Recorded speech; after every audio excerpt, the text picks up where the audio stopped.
موضوع عبد الله السعيد طلب من الزمالك 35 مليون ولا 30 مليون.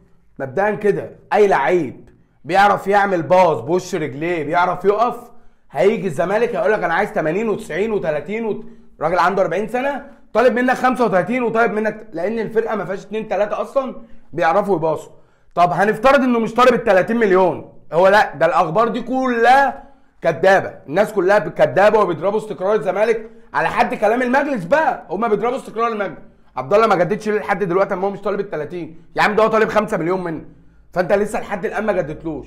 فعبد الله السعيد قال لك خلوني للاخر. لا، كلمه خلوني للاخر دي انا هعرف ان انا هصحى في يوم من الايام على نسيبه وهدخل في حاره سد، لان لسه من 10 ايام اللي بص من 10 ايام كان عمال يقول لكم خلوني في الاخر خلوني في الاخر، وهو ماضي من الشتاء بتاع 2014. فخلوني الاخر دي معناها كده بالراحه، اللعيب هيدخلك في مزايده وفي اخر الموسم عايز رجليه تفضل في الملعب هيقول لك انا جاي لي عرض من سيراميكا بالمتر، والله ده انا القذافي محتاجني في ليبيا، لا ده انا رايح لصدام حسين العراق. هي مش مستاهله.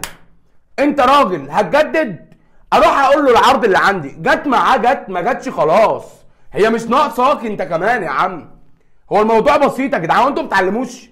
لعيب هيسيبك لاخر الموسم وما يجددش عشان رجليه تفضل في الملعب ويدخلك في مزايدات. انتوا ما بتتعلموش يا جدعان، انتوا ما بتتعلموش. جمهور الزمالك خلاص يا سيادنا قسما بدين الله جالهم التيفوت بسبب الاخبار، كل يوم خبر طين، كل يوم خبر متقندل بتشتي روبه، مفيش خبر حلو.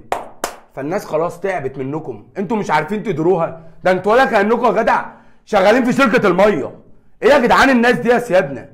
ايه الاسلوب ده؟ لعيب عنده 40 سنه عمال مدخلك في مزايدات، ما خلاص يا عم. هو هيديك قد ايه في الكوره؟ عايز افهم، هو عبد الله هيديك قد ايه كوره؟ سنه؟ طب السنه دي تتحسب له في السن ده ب 2 3 4 مليون، يوم ما يضربوا الدم 10 مليون جنيه.